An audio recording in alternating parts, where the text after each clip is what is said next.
काले जादू की 4 अलामत बयान करता हूँ मेरे भाइयों। इब्तिदाई अलामत कि जिस शख्स में भी ये 4 अलामत खुदा न खस्ता आ गए तो वो समझे कि मेरे ऊपर दुश्मन ने जादू किया हुआ है। और इसका इलाज भी आसान तरीके पे बताता हूँ कि खुद इब्तिदा में बंदा खुद कुछ सूरतें पढ़ ले, अल्लाह ताला उसको जादू से निजात देगा। तो 4 अलामत कौन से है? अलामत मेरे भाइयों देखो, एक मसला है, जादू हक है, इसमें कोई दो राय नहीं है। हमारे नबी सल्लल्लाहु अलैहि वसल्लम के दुश्मनों ने जादू किया हुआ है। जादू इस्लाम में मौजूद है। जादू असर भी करता है, क्योंकि जब नबी सल्लल्लाहु अलैहि वसल्लम पे हुआ तो एक मकसद के लिए हुआ। तो जादू से इंसान को बचाना भी चाहिए। इंसान को नुकसान भी दे सकता है, जानी नुकसान भी दे सकता है, माली भी दे सकता है, परेशानियां भी ले आ सकता है।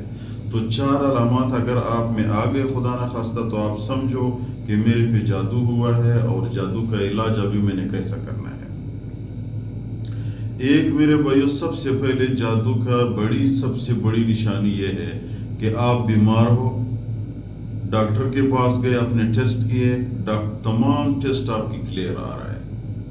जब आपकी तमाम टेस्ट क्लियर आ रहे और दवाई आप पे असर नहीं करता, आपकी जिस्म दिन ब दिन कमजोर होता जा रहा है, तो समझो कि भाई कुछ दूसरा होने वाला है, कोई दूसरा चीज हुआ है। क्यों?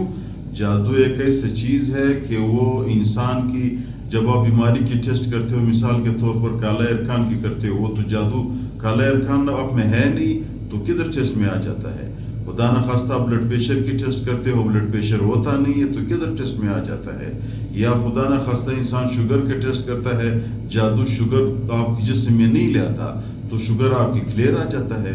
तो खुलासा ये, जादू इंसान की जिस्म को कमजोर करता है, इंसान की कुव्वत मुदाफ़ियत को डाउन करता है। तो इस वजह से जो भी टेस्ट आप करते हो वो टेस्ट क्लियर आ रहा है। फिर भी अगर आप दवाई जिस्म की ताकत के लिए लेते हो, दवाई असर ही नहीं करता।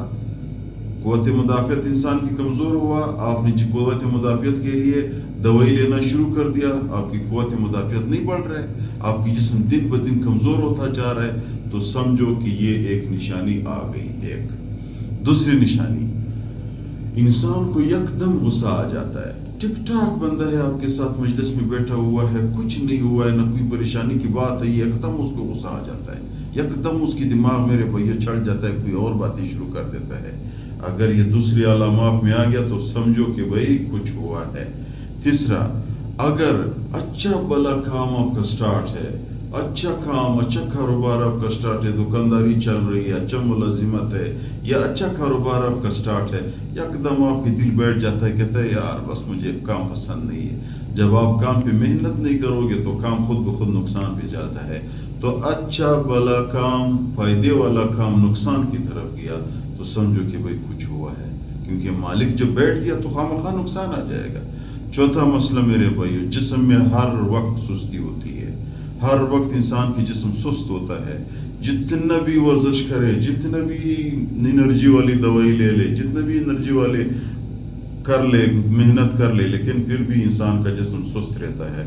तो ये 4 अलामत आपकी जिस्म में आ गए तो समझो कि खुदा न खास्ता दुश्मन ने कुछ किया हुआ है। तो इसका इलाज क्या है? इलाज जो नबी अलैहिस्सलातु वस्सलाम ने किया हुआ है वही इलाज उम्मत, जिस मुश्किल से हमारी नबी को नजात मिली है, जिस आयतों पे, उसी आयतों पे हमें भी नजात मिलेगी। किस तरह मिलेगी मेरे भाइयों? 2 कुल है, कुल औज़ु बिरब्बिल फलक, कुल औज़ु बिरब्बिन नास। उलमा ने उसका लिखा हुआ है, ये पूरे कुल औज़ु बिरब्बिल फलक मिन शर्रि मा खलक, यानी पूरी तफसील से आप लोग देख ले, इसमें जिन्नात से भी हिफाजत है, वन्नास मिनल जिन्नति वन्नास, यानी जिन से भी हिफाजत और नास इंसानों से भी हिफाजत, उसकी शुरूर से भी हिफाजत। 2 उलमा ने लिखा हुआ है कि इंसान जब खुदा न खास्ता ये अलामत उसमें आ गए तो वो हर सुबह जब उठे नमाज पढ़े, नमाज के बाद जय नमाज पे बैठा हुआ है, कुल एक दफ़ा 2 कुल औज़ु बिरब्बिल फलक पढ़े, फिर दूसरी दफ़ा कुल औज़ु बिरब्बिन नास पढ़े, फिर कुल औज़ु बिरब्बिल फलक, फिर कुल औज़ु बिरब्बिन नास 7 दफ़ा पढ़ा करे, फिर अपने आप पे चुप करे, یعنی اپنے چفے اپنے آپ پہ لکیر کھینچے انشاءاللہ تعالی، صبح بھی شام کو بھی، جب تک اس کی جسم میں صحیح فرق نظر نہیں آیا یہ پڑھتا رہے. کسی عامل کے پاس نہ جائے، کسی پیر کے پاس نہ جائے، کسی فقیر کے پاس نہ جائے. یہ لوگ کاروبار کرتے ہیں، ہاں نیک لوگ ہیں، بڑے اللہ والے لوگ ہیں، اس کے پاس جائے، اس سے مشورہ کر لے کہ بھئی میں یہ عمل کرتا ہوں. وہ بھی آپ کو یہی دم دے گا کہ بھئی قل اعوذ برب الفلق پڑھا کرو اور قل اعوذ برب الناس پڑھا کرو. ہمارے نبی صلی اللہ علیہ وسلم نے اور یہ قل اعوذ برب الفلق قل اعوذ برب الناس اس کے علاج کے لیے آسمانوں سے جبریل علیہ السلام نے لے آیا اور یہ اللہ تعالیٰ نے نازل کیا ہوا ہے. اس میں شفا ہے. باقی آپ کو جو لوگ بتی دیتے ہیں اور جو تعویذ دیتے ہیں وہ بھی جو دیتے ہیں وہی یہی آیات دے دیتے ہیں، لیکن آپ سے پیسے لیتے ہیں، آپ سے بار بار آپ کو پریشان کرتا ہے. بھائی آیات قرآنی میں شفا ہے. اللہ تعالیٰ فرماتے ہیں وَنُنَزِّلُ مِنَ الْقُرْآنِ مَا هُوَ شِفَاءٌ. اللہ تعالیٰ فرماتے ہیں فِيهِ هُدًى وَشِفَاءٌ لِمَا فِي الصُّدُورِ. صرف یقین چاہیے، بندہ اسی طرح عمل کرے. ہماری طرف سے سب کو اجازت ہے، ہمارے اساتذہ کی طرف سے صرف سب کو اجازت ہے، وہ اسی طریقے پہ دو کھل. پھر ایک بات ہے، قرآن مجید کی اجازت کسی سے، میرے بھائیو آپ کہتے ہیں میں اجازت دیتا ہوں، یار قرآن ہے، اللہ تعالیٰ نے بھی اجازت دی ہے، پیغمبر علیہ السلام نے ہمیں دیا ہوا ہے، اور اس کی پڑھنے میں ثواب ہے اور اس کی پڑھنے میں حفاظت ہے ہمارے. بس ہم پڑھا کرے، اسی طرح طریقے پہ پڑھا کرے ہر نماز کے بعد. اگر ہر نماز کے بعد نہیں پڑھ سکتے ہیں، استاد صاحب نے فرمایا کہ بھائی صبح بھی شام کو بھی.